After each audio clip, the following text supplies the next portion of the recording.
Central government ने साफ बोल दिया है कि 18 महीने का रुका हुआ डीए और डीआर बकाया अब नहीं मिलेगा। दरअसल गवर्नमेंट ने क्लियर कर दिया है कि कोविड-19 के टाइम पर रुका हुआ 18 महीने का महंगाई भत्ता और महंगाई राहत यानी डीए और डीआर का एरियर अब रिलीज नहीं किया जाएगा। ये जवाब finance state minister Pankaj Chaudhary ने सांसद आनंद भदौरिया के सवाल पर दिया। कोविड के दौरान 1 जनवरी 2020, 1 जुलाई 2020 और 1 जनवरी 2021 से मिलने वाला डीए और डीआर रोक दिया गया था। गवर्नमेंट का कहना था कि उस टाइम फाइनेंशियल प्रेशर बहुत हाई था और उस वजह से ये डिसीजन लेना पड़ा। उस वक्त ये भी कहा गया था कि रुकी हुई किश्तें बाद में नहीं दी जाएंगी, सिर्फ आगे बढ़ने वाला डीए या डीआर ही मिलेगा।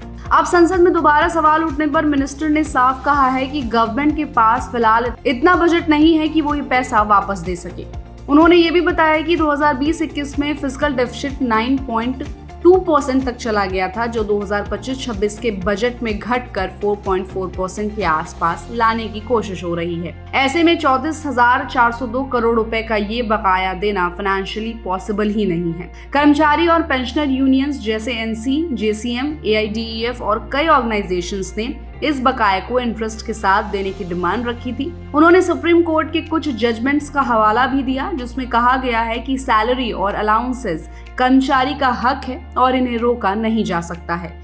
लेकिन गवर्नमेंट का जवाब सीधा है, नहीं मिलेगा। गवर्नमेंट का कहना है कि उस समय रुके हुए डीए और डीआर की वजह से जो सेविंग्स हुई है, उससे कोविड के दौरान health sector, free ration scheme और इकोनॉमी को सपोर्ट देने के लिए बड़े पैमाने पर फंड एलोकेट किया गया। अगर वो पैसा तब अलाउंसेस में दिया जाता तो गवर्नमेंट की फाइनेंशियल कंडीशन और खराब हो सकती थी। ये डिसीजन करीब 47 लाख सेंट्रल गवर्नमेंट एम्प्लॉयज और लगभग 68 लाख पेंशनर्स को अफेक्ट करता है। इन 18 महीनों में डीए का रेट 17% से बढ़कर 28% हो चुका था, लेकिन बीच के पीरियड का बकाया कभी नहीं मिला। जब जुलाई 2021 में डीए-डीआर को रिस्टोर किया गया तो सिर्फ आगे की पेमेंट दी गई, पिछला बकाया नहीं।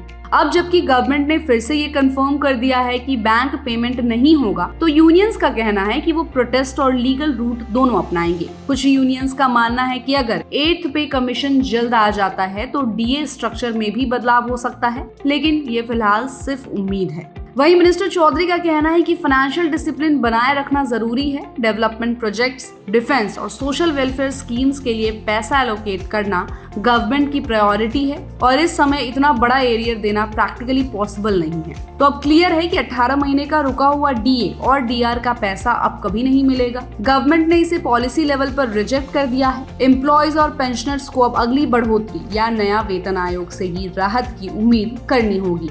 खैर, सरकार के इस फैसले पर हमें अपनी राय कमेंट बॉक्स में दें और ऐसे ही अपडेट्स के लिए keep watching and subscribe for returns.